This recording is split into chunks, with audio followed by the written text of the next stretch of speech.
When setting up your camera, these are the essential settings you're going to want to think about to get nice looking footage. First, you're going to want to choose your frame rate. There are two main systems to think about here. In the UK, we use a system called PAL, which works off a base rate of 25 frames per second.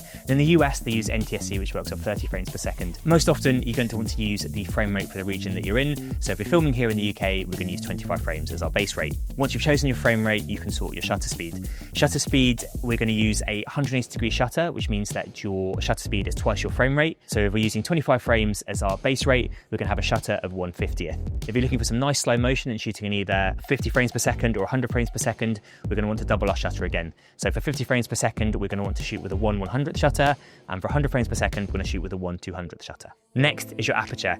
Aperture is both a creative and a technical choice. A low aperture means that you've got a shallow depth of field and a nice blurry background, but it also lets more light into the camera. So sometimes we're going to need to stop our aperture down to make sure that we're exposing correctly. A low aperture like f2.8 will mean that your background is often out of focus and blurry. This can be a great creative choice to draw focus to your subject. But sometimes if you're filming action, music, sports, anything where the subject's far away and there's lots of movement, you're going to want a higher aperture, something like f8, f10, something where you're going to have a lot more of your scene in focus to help you pull focus and keep your subject nice and sharp. Next is ISO. ISO is an old film term which relates to the sensitivity of the film. It basically means how sensitive the camera is to light. If you're in a bright environment, you're going to want the lowest ISO possible, so ISO 100, 125, something around that range.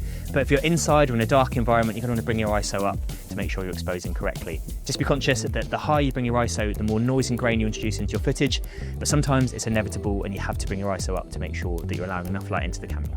Next, you're going to want to move on to your white balance. Our eyes will naturally adjust to make sure that to our eyes, a white t-shirt always looks white, regardless of it's yellow light or blue light hitting it. But our camera won't do that, so we're going to need to manually dial in the Kelvin number to make sure that our white t-shirt looks white in our scene. Kelvin is measured on a scale of numbers. 5600 is daylight, and it's always good to start there. But if you're filming in, say, a yellowish sports hall, you're going to want to change your Kelvin to something like 2700, maybe 3000 to make sure you're adjusting to the white balance of the scene.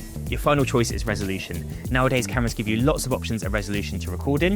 A most common resolution is 1080, which is 1920 by 1080 pixels, and this is most commonly referred to as HD. Most cameras will also allow you to shoot in ultra high definition, which is 3840 by 2160, and sometimes it's good to have this larger resolution so you can crop in later in post, particularly if you're delivering for social edits and you want to keep information and punch in on a frame.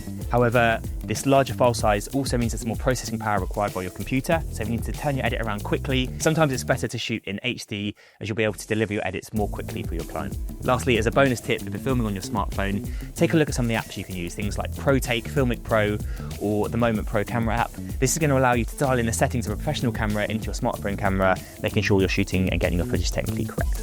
For more filmmaking, education and resources, make sure you visit the link in the description.